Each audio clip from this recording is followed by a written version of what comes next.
Hey, good morning, everyone. It's Melissa. Okay, so I haven't made my bed. I've been just sitting here doing videos, dealing with stuff. I did get a bunch of sleep last night. I mean, I didn't even take a bath. I just, you know, slept, woke up, slept. That's all I did all night until what? Like, I don't know. I don't even know what time it is. 10 o'clock this morning or something. I don't know. I mean, I was exhausted and didn't even realize how tired I was. So I came home. My guys were sick. I think I had gotten something from them, plus being worn out already. So I'm on my feet again. Uh, Getting back to setting some goals, what I want to do with my life moving forward. A lot of it's going to be coaching on here and mentoring. Now I have a phone bill that needs to be taken care of. I have to call them. I don't have a check that's supposed to come in. Who knows if it will. Um, so I've got to figure some things out. But even if this channel is off for a little bit, I've got other things I'm going to do. So look, ladies, wrapping it up here with divorce, the emotional side, usually you're too good for your guy. They always want to come back. They are confused. They go and they say, oh, I don't like someone trying to control me. They feel like they're being controlled and you're trying to help them. And they'll be like, okay, I've had it. I'm going to go do my own thing and totally rebel. And when you're trying to help them, sometimes they don't like it. And then they come back and they're like, oh, let me try to come back to her now. Most guys will try to come back. Even if they find another woman, they'll try to come back. You got to move forward and realize you're too good for the guy. In my case, I've always been too good for him, and I continue to be too good for him. And if he wants some other woman, wonderful, wonderful. I had actually applied at K Jewelers, and then I had got an application to work there.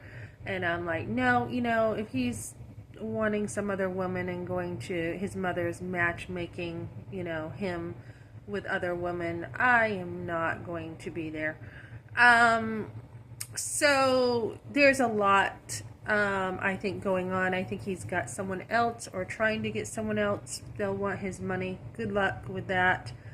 Um, you just got to move on. You got to pull in and move on without him because you have tried everything, and up until this day, it is still his fault. He could have came to Colorado.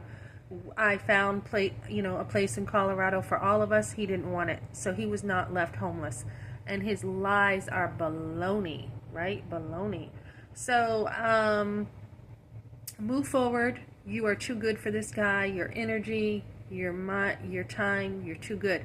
Do stand up for yourself legally, because you do have to stand up for yourself with the truth and the lies that he has put you in, the position he has put you in. Another lie is I did not go to New Hampshire trying to work by my husband. I actually had somebody who said, if you come to New Hampshire, I have work for you in Manchester. And that had fallen through. So it's just the way God had designed things. I was staying with someone on the Manchester Street side of town. Without a vehicle, it made sense for me to work over there. But, I definitely tried other places to work too. So he thinks he knows your heart, and he doesn't. And,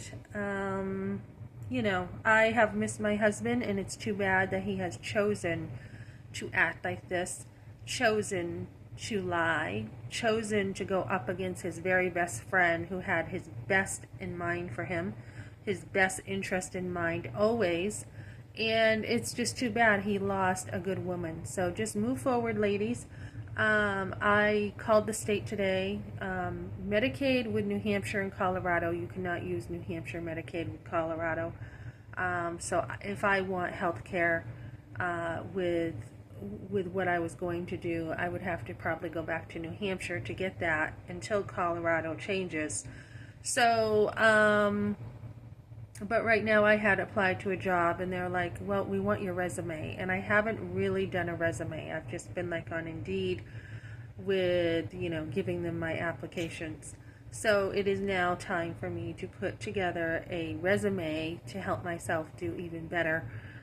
Be relentless with jobs. Keep on trucking, keep on going. I did have to drop the jobs in New Hampshire because I have people following me.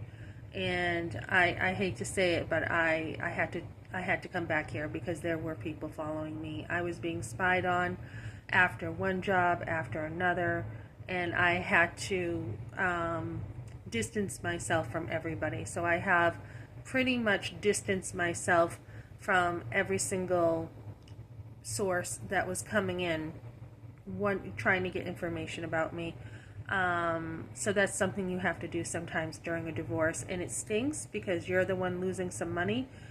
But when you see people coming up to you, you don't know. You don't know when you see things if it's your husband's side or if it's another side, and you just have to distance yourself for a time. I had somebody ask about information about me, and I said, that's confidential.